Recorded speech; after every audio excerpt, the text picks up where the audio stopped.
Hey everybody, Shay here for a channel update and a sort of general update across all of the channels, to be honest, because there's people that are scattered around all over the place because of all the hijinks that have ensued over the last year and a half or so, where I basically split content off into multiple channels and then I amalgamated them all into one channel, which used to be my gaming channel, XEI Gaming. I converted it to a variety channel, and content that was on this channel migrated over to that channel. Now, the current update is that I'm breaking that all apart again, unfortunately, and I'm kind of creating mayhem along the way because you know channels, they kind of succeed and die based on the traffic it generates and the engagements that it generates. And by me moving things around and splitting channels and then amalgamating them into a separate channel, then taking them off that channel and spreading that content back out, I got to re-upload the stuff and restart all of that, all of those views and engagements. So it's not really, I'm not really playing the system. I'm actually compromising myself by doing these kinds of things,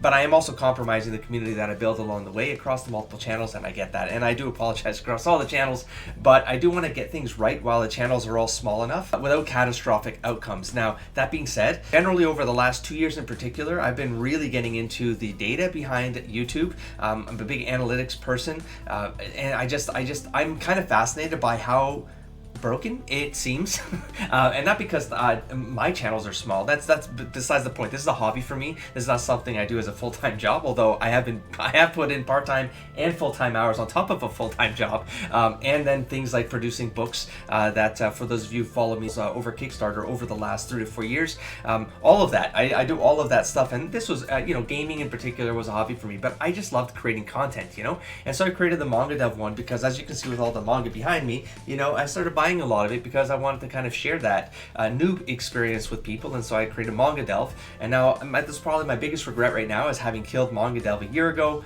to amalgamate the content into Infinite Lives, which is the gaming channel, which is back to being a gaming channel. It's very confusing. The timeline of this is insane, even for me. But at the end of the day, it's because I needed to evaluate the data more than I needed to create the content, I guess, is where my mind state was at. I've learned a lot about what the AI is doing, what I think. I had a lot of speculations up front. I built up a lot of hypotheses. I've created dossiers on channels that I've been breaking down and deconstructing, just to kind of figure it out, but I can't, and no one can. Not even the experts out there can figure out what YouTube algorithm is doing.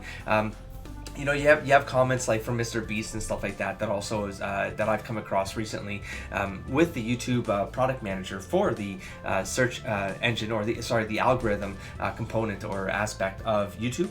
And there was one comment made, which is replace the word algorithm with audience. So it's your channel's not it's not that your channel is suffering because of the algorithm, it's your channel suffering because of the audience, because a lot of the AI is right now, it's assessing what the audience enjoys watching, and then it goes and looks for viewers that have similar interests as the viewers that are watching your content and that have high retention. So there's a bit of there's a massive relationship between the audience member that consumes content and how channels get spread out there in the search and discovery system, because the AI is actually looking for people like the viewer. And so the content creator doesn't have as much control over things. Now, there's other shenanigans going afoot. I'm gonna go with that sentence. There's a bunch of shenanigans afoot, I'm sure, also behind the scenes, and I've seen it. I've seen it with other channels, not my own. I've again deconstructed a bunch of channels from a bunch of different genres. From a bunch of different content types, and I just see some stuff that's it's sketchy. There's some stuff that doesn't make any sense post-COVID era, but during COVID as well, and I know the audience has changed as well along the way, and so we content creators do have to kind of navigate that, and you have to evolve with those times. You have to become content creators for the audiences, which I get. But the whole YouTube, the you part of YouTube, that existed 10 years ago, 5 years ago even, I would say, it was the content creator kind of coming into this platform because they want to kind of share the stuff that they love, and that was the primary kind of the motivator, you know what I mean? But now the motivator, because of all the I hate to kind of go into this domain, but there's the more corporate channels, and then of course the high production channels. There are people that will put high production value into the content they create, even if it's that they enjoy it, but they're going to put more value into it because they got more time, they got more money, they got whatever the reasons are, right? But a mix of all of that it paints a very strange picture from what I remember from 2005, 2006, 2007. Like I remember the early days. 2010 was an interesting era. 2010 to 2015 was a whole different YouTube, you know. And so I've been analyzing some smaller channels, so channels under 1,000, channels under 500. Now I was lucky enough to tag a couple, maybe a year and a half ago, 2 years ago, that end up hitting what I call a catalyst moment, and where basically the search algorithm sends out the content to the right target audience that basically consumes it, engages with it, and then it creates a massive spike inside that particular content piece, and you have what I call the catalyst moment. And then, you know, if you're a content creator that is prepared for that, so, you know, it's not so much luck, although there's a bit of that. The luck is the discovery system kicking, like going here, give it a try, right? And they do that to small channels. I validated this across multiple channels, including my own and outside ones, where you're given the luck, right? You're given that spike opportunity where the AI is like, okay, now I found a pool of people that might have similar interests, and then you have to be ready, right? It's a preparation meets opportunity, right? And that's luck, right? So you have to be prepared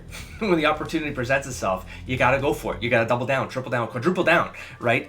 But here's where I'm struggling in the last year and a half, 2 years, is that when you double, triple, quadruple down on something that spikes, and I've had this happen to my gaming channel, for example. I've had this happen to some of the smaller channels that had one focus type of content, and then I try something and it spikes, and I'm like, okay, wait. So I started the channel because of A, but the test of B, a different type of content that wasn't part of the mission statement, you know. But that spikes. I was like, well, I mean, the way you should do this is now you have to pivot to B. You got to do B. You know, and the main games I play on the gaming channel are narrative driven because I like to do narrative deconstruction, and I like to really dig into like RPGs and stuff like that.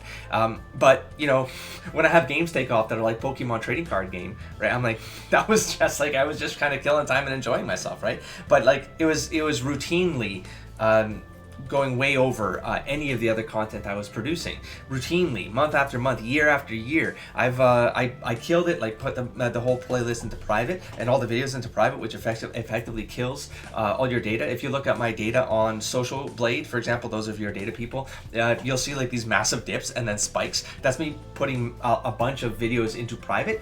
Did you test around what happens when you private and then you release it, you put it back on, what happens to the data on the pickup? So you'll have your graph will like give you a lot of uptake, right? A lot of people coming in, but they might not necessarily be there for example, in this example, RPG content, but they come from the Pokemon trading card game, right?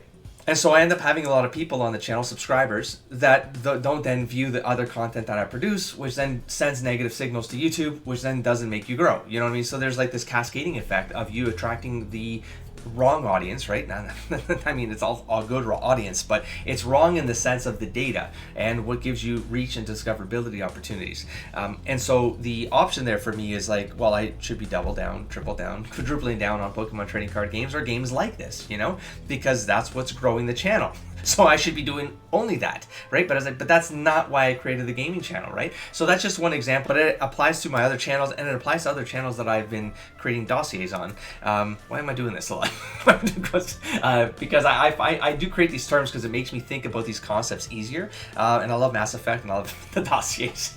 Anyways, but I like this, like, you know, I have like these reports, like literally breakdowns of the data that I can scrape together from channels. And if you know, I'm again lucky enough to stick with a couple that have actually had that growth opportunity, and I was able to evaluate what triggered it. You know, how are they listing things? What content like pivots do they do? And it's again one of those scenarios where it's like, I see how it's possible for content creators to kind of have that growth opportunity, then ride that wave, you know. But I also feel like that you part, the whole like you come to YouTube because you want to share an experience, but then you're kind of moved. You're moved into wherever YouTube needs you to go so that you can create high performing content. Not that you're gonna love it as much anymore, because again, what I mean by that is like you might love it, and those are the 1%, right? The ones that are gonna get successful because they still love it. They're gonna pivot, they're gonna double, quadruple down, right? And then they're gonna take that off and they're just gonna roll with that channel direction. And those ones are gonna super succeed, right? But then there's the ones, and I've tracked a couple of these too, you know, where it's like they'll pivot. And you can tell that's not where their heart was, because I'll go right to the beginning of their channel. I watch their vlogs, I watch their milestone videos. I know what they're talking about, right? I can create a profile, a persona on them, and then when I see what makes them blast off, you can sense an energy starts to, there's something missing. There's something missing that tells me that, if I'll track him still for another year or 2 years, right? And then it's how many of those will fizzle out. And I've seen that happen 1 or 2 times, And we're talking about channels that had gotten into the 5 digits, right? Well on their way to the 6 digits. And I'm like, they're not enjoying themselves. So they're going to, that YouTube is creating a scenario where if they don't pivot and do the content that YouTube's audience, that the audience that YouTube has corralled their way, you got to serve that audience, And it's like customer first routine, but it's like, but now you're turning the hobby, the thing you want to kind of enjoy, you're turning it into a job because you're going to do it because you're going to want that ad revenue, right? Or it's like a side job or a side hustle, and it all makes sense, right? If that's what you want, that's your mission statement, that becomes your primary objective. You have your acceptance criteria that you got to do something to make the money, and so you're going to treat the thing like a job and move forward. But that's very different. Those are the 2 things that are very different to me, and I am having a very hard time bringing those 2 things together. And driving my experience on YouTube. This started as an update video, and now I'm kind of going into this because it's a subject that I would like to talk more about. And I mean, this would be the channel that I'm going to start doing it on because I want this back to the update part of this because I'm derailing, but because that's what I want this channel to be. I have no place where I can just go back to the YouTube. I just want to put things online, whether they're just for me or the people that really want to get granular into like seeing the behind the scenes stuff about what I do. And like, if you want to enjoy my content that are on the other channels, then by all means, of course, right? But this will be like this place where I just want to put things online because I want to. And I've deleted it over the last couple of years. I've deleted this stuff. I've regretted it. I've migrated to other places. I've lost comments along the way. Like, I've kept them all. I migrate the comments along the way, but it's not the same. Especially from an engagement and a data perspective, it's not the same. So I want to try to stop doing that. And by try, I mean I need to stop doing that. And not because I want to grow, but I do want to have some sort of incentive to create the content and treat it in a way that I'm at least pivoting my strategy around the multiple channels in a way that at least compromises to some degree with what I've determined is going on with the data side of things, with the algorithm side of the audience. Replace the word algorithm with audience, what the audience is deciding. And I do get that. I mean, I'm going to be like, I'm kind of like talking tongue-in-cheek about all this because I do think it's kind of silly, and maybe that would be an essay video I do at some point. I do think that comment is kind of shitty, and it's silly. Replace the word algorithm with audience. There's something broken about that. I know it makes sense, but it doesn't make sense. And I would need to deconstruct that further and be able to like talk about why I feel subjectively that something's broken there. But I think there's an objective layer to that as well, which is if you're someone like Mr. Beast and all your whole purpose is to become this mega YouTube tycoon, right? Then you're gonna do exactly what he's saying. For him. Oh, I think I might have had the spark there. It just happened. So in real time, where when you're like him and you're treating the audience is the algorithm and the algorithm is the audience. When those 2 things kind of are bound together, right? And you're interpreting the word algorithm because it does exist. There's a recommendation system behind the entire YouTube and Google system, Netflix, like Amazon, anything that recommends things to you. Look it up. You can look up like a bunch of people, them deconstructing what this AI is. AI-driven recommendation system is what it's called. If you look that up, you're going to learn a lot about how these systems work. And yes, it is audience-driven. Audience behavior generates all of this data pool of information that then allows this AI to start figuring out where it's going to recommend content to certain groups of people with like interests. The problem with this is you're removing the human element, the connection element behind you and the audience, the content creator and the audience. When you start thinking about the algorithm as the audience and therefore the audience as the algorithm, you kind of I'm saying this and I'm like, and I know that this is kind of the right way to do it if you want to grow and succeed, but that's the part I'm having problems with because it's missing a part of that. It's missing a piece of what YouTube used to be before this kind of sensibility. There was a different sensibility to what YouTube used to be, and maybe retroactively I'm missing the old days. But I'm not. I was a viewer in the old days. I've been a content creator for a very short period of time at the end of the day, right? But when I was a consumer of the content, it felt different. When I searched for stuff, I found different kinds of channels. Now when I search for things, I tend to see the same channels. Why am I seeing the same channels? I haven't clicked on them the first time, or the second, or the 10th, or the 100th time. Why do I keep seeing the same channel? Do you think like one time I'm gonna break? Because here's the thing. They do. They do. Why do they? Because they have the data. Because YouTube is a massive data pool, and they do know. They do know they'll break people, and they'll click it, and then now you've converted, and they've converted. You didn't even know you needed to be converted, or you wanted to be converted, but now you're watching like I don't know, like smelting videos, like this guy, or like lawn mowing videos. Why am I watching these? Look, I don't know, but they got me. And I'm watching vlogs for like a whole weekend, I'm like, I just watched like 20 hours of content of stuff that is just, I could have watched anything on Netflix, but no, right? So there's things like this where that's why I'm having those experiences, and I know that they know because they have the data. Because I'm a data person, I can complain about it, right? I can say that there's something subjectively missing in the experience now because of it, right? But at the end of the day, data is objective, and I know they have the data, so like they're not wrong. They're not wrong. And the direction they're going is because they're a company, and they got to make money. YouTube, right? And if you want to succeed and you want to, take a part of that piece of that money, you gotta do what YouTube expects you to do in order for you to both kind of win together, right? Now, if you just want to create content and have fun doing it, that is the way to go. I mean, just have fun doing it, right? And then all of a sudden, just do videos like this, where it's like, I'm not really entirely sure I care. Roger, I should care, but I should, have I made sense? But at the same time, I just want to put this out there because I want to put it out there as maybe a conversation starter to have people think about their experience on YouTube as a viewer, so when you're watching content, like kind of thinking about what it's kind of feeding that data, right? And that the masses do morph over time. Every 2-3 years, you're gonna have a new generation come in that's just gonna watch content differently, and it's gonna morph the algorithm again, or the audience, right? And it's going to direct what the new channels will need to subscribe to. Let's not use the word for people to subscribe, which is also going down, I think, in general, like across plenty of channels. It's just people don't subscribe as often anymore. I'm not just talking for my channels. I see this across a bunch of channels, I just don't think I think the behavior has changed in the audience, right? So, and then you got the shorts videos that it's like, why are they on this channel? They should have just released a whole different app for this, which they pushed it for years, and they're going to keep pushing it because they got to do the TikTok competition now, So, I mean, this is the playground we're all in as content creators and as consumers of the content. Whether we like it or not, it keeps happening because it's successful. That is like, you might not like what that sentence said, like what that means. But I don't. But it is true because I'm a data person, and I know it has to be true because it's data driven, It can't just be bad mistakes back and forth, although I do think that there are bad mistakes that can be driven by false positives in data. I think there's like the the snake eats snake scenario where if you keep pushing something, of course it's going to succeed more, right? So if you keep pushing shorts, of course the data is going to keep looking like it's better and better and succeeding better and better. Well, why? Because you're pushing it in front of everybody more. You know what I mean? So you're creating a positive loop that might not necessarily be representative of the subjective opinions that I've seen almost across the board, from small channel to large channel consumer to content creator.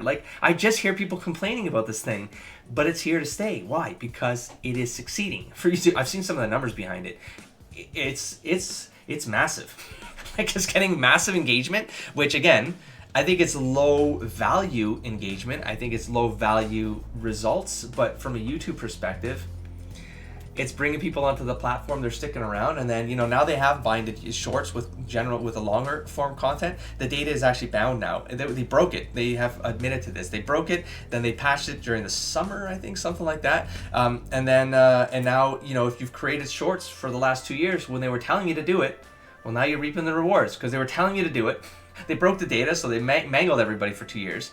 But now they fixed it. And now they're going to reward everybody who did what they asked them to do for 2 years. You know what I'm saying? So there's just little things like that where I'm like, man, this is like, it's kind of like, it's just breaking the way that I feel like there should be a space on YouTube for people who just want to create and consume content in a different way than what is being served today. And I'm not sure what that means.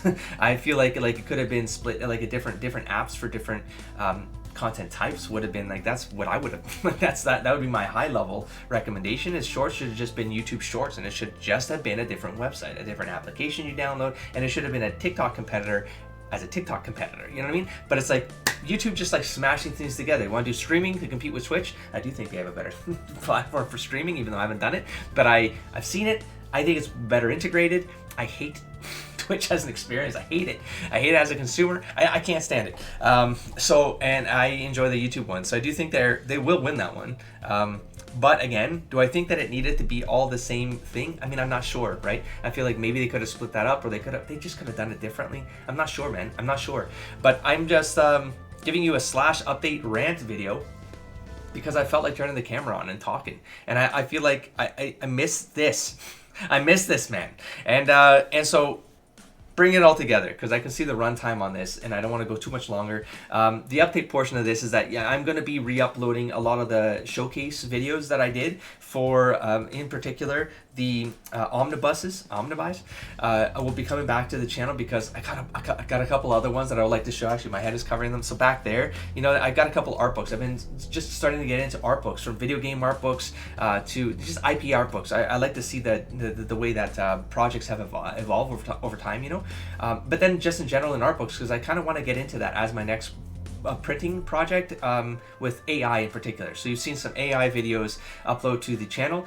I got super addicted to the AI generation images. I think I'm at the 10,000 images generated mark, and that took me about, I don't know, 8 weeks of just like being super addicted to it, deconstructing what the prompts were doing, and just analyzing how the AI is evolving. To be honest, it's just I get addicted to that. I'm like, I would love to do a channel about this, and I did. I started one. I was like, why am I doing this? Just put it on this channel, and I love it. And I wanted to do more of these as a kind of a periodical test. Like, I just do something and push it on Etsy in particular, the Etsy storefront, because it has a better shipping system. They have that for US backers or buyers. All the terms are going to get mangled. I'm just trying a bunch of new things this year, right? I'm getting off Kickstarter for a bit. I'm not sure when I'd go back. I don't know what kind of project would bring me back. Right now I have the Shopify storefront, which is where all the comics are, and I will keep pushing them there in this channel, and then, you know, whatever else I do. And then there's the Etsy storefront, which I want to explore and experiment with different things there, because they have this option for US backers.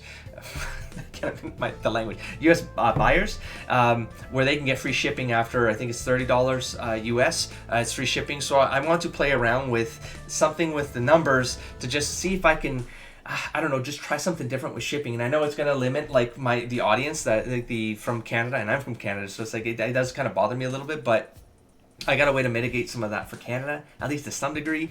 But Europe, it's just the shipping is out of hand, man. It's out of hand. The shipping costs are crazy. And if I go anywhere into the eastern side of the world, oh my God, I've literally paid over $60 to ship something that I charged $25 for, right? So it's like, but I have to do it because that's what the Kickstarter thing, right? You just gotta, I'm not gonna ask for the extra money, right? It's just kind of, Kickstarter just created a pool of shipping money, and then I just kind of used that as, just made sure that it all averaged out to a point where it's like I'm not losing anything, preferably, or losing very little. But I did have like 10 to 12, how many campaigns did I run? 12 campaigns to sort of perfect what that happy spot was. But you know, like at the end of it, and for the US backers, they're the ones who kind of got shafted in the deal, you know?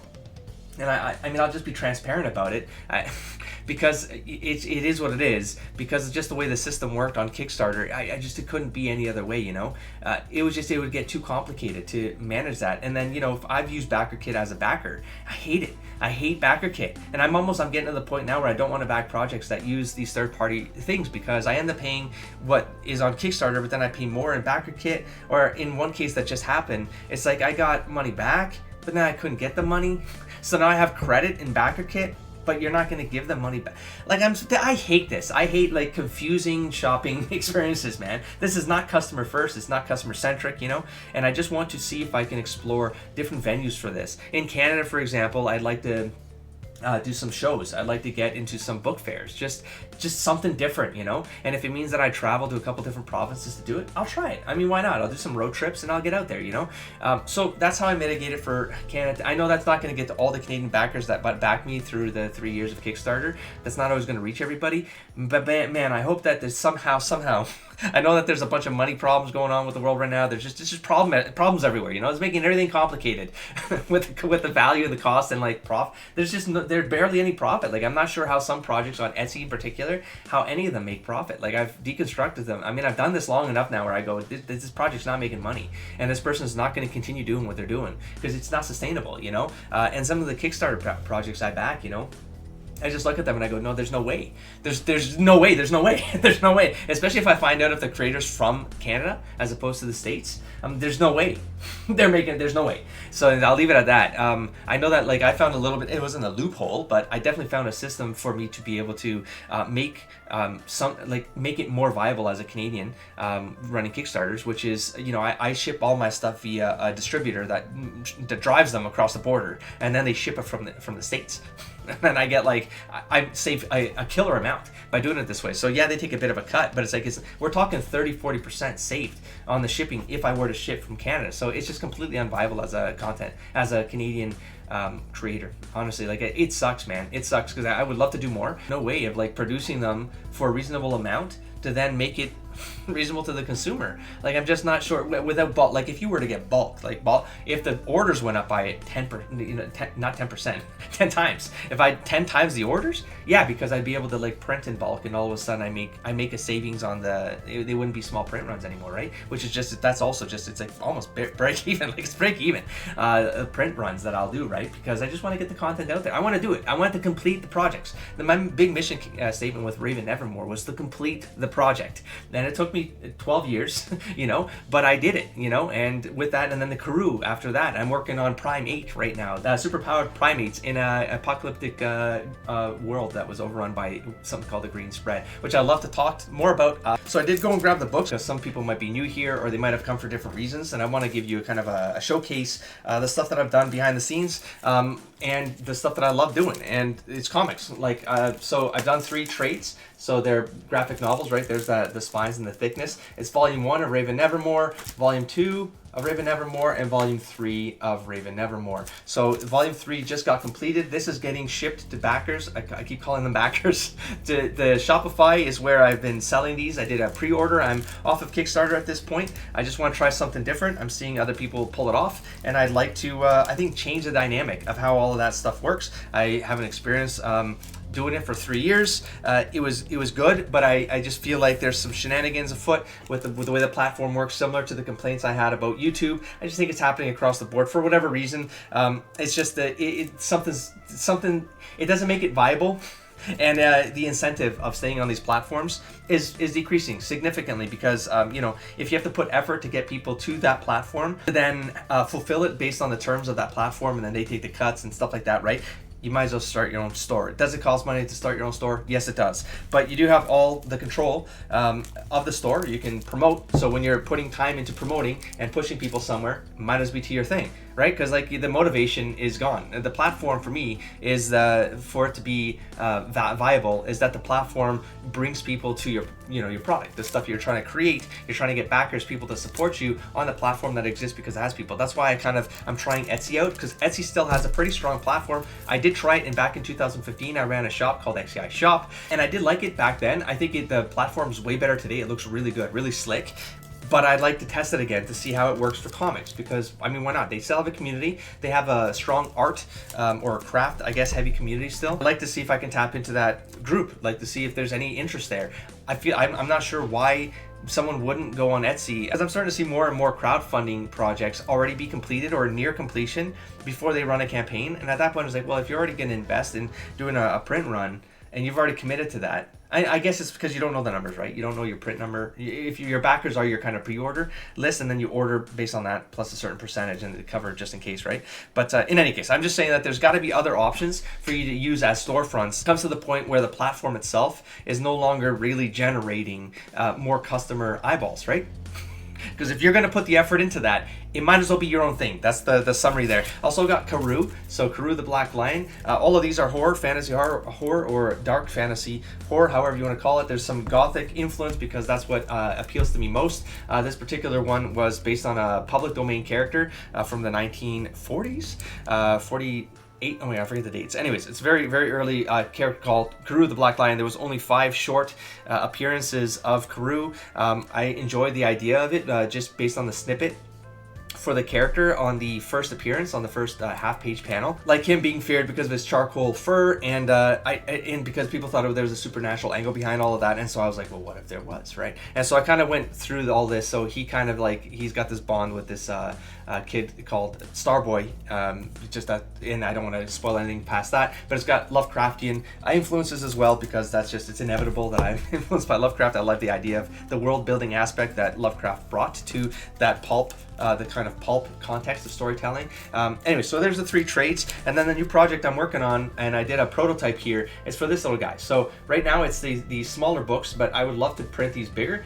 Still got the same spine dress. It's got the back here, which is just a write-up for what the world is that I'm trying to build in here based on AI images. This is all AI, by the way. I can show some pages here, and I just wanted to see, like, is it possible to tell a story with just visuals, where the progression and how it gets curated becomes the backup for the world building. So this is a world building exploration, right? There's just like, you know, I'll do a separate video on this to kind of explain my idea behind this and what I would like to do with more of these. And as you can see, it's just an art book, right? It's an art book, but you know, because I think I'm clever with the art and the curator, because AI. Anyways, it's an exploration into AI. I love the idea of what AI is doing. I love the controversial, I don't know why it's controversial, concepts around AI as art, and artists, like people calling themselves artists because they're generating things with prompts. No. I think those two things are very separate ideas. I don't think you can't call yourself an artist by generating AI art. I think the AI is the artist in there. You can be a curator of the AI art. You can be a manipulator of the AI art. You can be a collaborator with the AI art. And this is, again, this could be another episode and rant on this channel, which and that export was Hellboy exporting right now to bring it back to the channel. And it was I've had to enhance it because it was all grainy and it was all weird. It's very low quality, so I got an opportunity to enhance it, and I did. Anyways, I'm derailing all over the place. The point is that that could be the kind of rant episodes that I'd like to do. Just talk about what my thoughts are on all of this. I got an art background. My art background is my longest kind of education. And then I went from that to English and philosophy, and so yeah, I got ideas, I got thoughts, and I've seen and heard some people express thoughts around this where, I mean, they're professional artists and they're saying things where I'm like, are you crazy? I'd like to do some reactions to some of the stuff I've heard, unless they delete it, because I would delete some of the stuff that was out there by artists where I was like, you literally have no idea what you're talking about if you say that this is like whatever. I don't want to get into it here. This is a rant video that I can be for another day. But anyways, I just want to showcase this and what this channel is going to bring. I know it went all over the place. Now it's really long right now. I'll try to cut this down into something reasonable. If you've been here long enough and you're one of the originals that were around when I was uploading content, I don't know, 3-4 years ago, if you have any ideas of what you'd like to see on this channel, I mean, leave them in the comments below, because at this point, it's sort of, this will be the variety channel. And when I want to say that, not like it's going to have reactions as well, and gaming, and no. There's going to be it's going to be focused in on like personal interests, but I want to make it more talky. I want to talk about things, you know what I mean?